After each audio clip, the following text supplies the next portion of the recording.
पाठ 10 मेरा बचपन। पाठ प्रस्थान।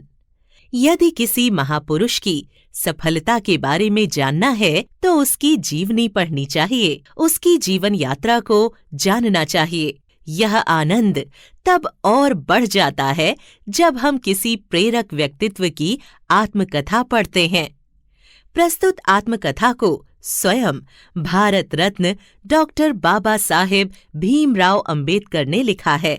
आइए बाबा साहेब के जीवन के कुछ अंशों की जानकारी प्राप्त करते हैं। मेरा उपनाम आम्बेडकर नहीं था। मेरा वास्तविक उपनाम था आम्बाव डेकर। कोंकण में दापोली के पास आम्बावडे नाम का एक छोटा सा देहात है। इस देहात के नाम से ही लोग हमें बुलाते थे। आम्बाव डेकर का आम्बेडकर उपनाम कैसे बना, इसका भी एक इतिहास है।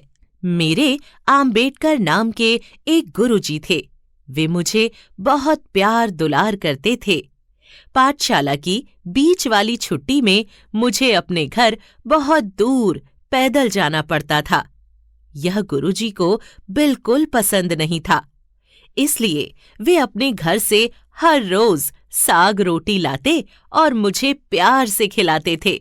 आज इस घटना की याद आते ही मेरा गला भर जाता है। एक दिन गुरुजी ने कहा, भीमा, आम्बाव डेकर, यह तेरा उपनाम असहज लगता है। इससे अच्छा मेरा उपनाम आम्बेडकर तू अपने नाम के साथ जोड़ दे। इस प्रकार उन्होंने ही मेरा नाम आम्बेडकर दाखिल किया। मेरे पिताजी कबीर पंथ के थे। कबीर के जीवन का मुझ पर गहरा प्रभाव रहा। कबीर कहते, पहले अच्छा इंसान बनो। जो अच्छा इंसान नहीं बन सकता वह महात्मा कैसे बनेगा।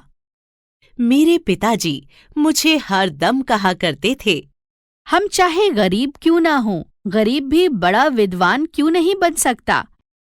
यह प्रेरणा मुझे आगे लेती गई। मेरा मानना है कि जीवन लंबा होने के बजाय महान होना चाहिए। मनुष्य नश्वर है। एक विचार को प्रचार प्रसार की जरूरत होती है, जैसे कि एक पौधे को पानी की, नहीं तो दोनों मुरझाकर मर जाते हैं। एक महान आदमी एक प्रतिष्ठित आदमी से इस तरह से अलग होता है कि वह समाज का नौकर बनने को तैयार रहता है। मेरे नाम की जय जयकार करने से अच्छा है मेरे बताए हुए रास्ते पर चले। मैं रात भर इसलिए जागता हूं क्योंकि मेरा समाज सो रहा है। भाग्य में नहीं, अपनी शक्ति में विश्वास रखो। जो कौम अपना इतिहास नहीं जानती, वह कौम कभी भी इतिहास नहीं बना सकती। हम आदि से अंत तक भारतीय हैं। कबीर, ज्योतिराव फुले और बुद्ध मेरे 3 गुरु रहे। मेरे 3 देवता हैं, विद्या, स्वाभिमान और शील। पूरे जीवन में मैंने किसी को न फंसाया न ठगा। विदेश भी अनेक बार गया, लेकिन व्यसनों से दूर रहा।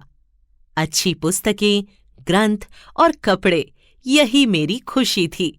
सदाचार और सद्व्यवहार, यही मेरा जीवनाधार रहा।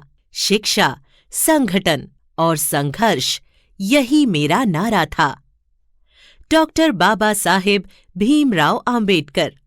मूल्य, आत्मविश्वास, तार्किकता, वैज्ञानिक दृष्टि,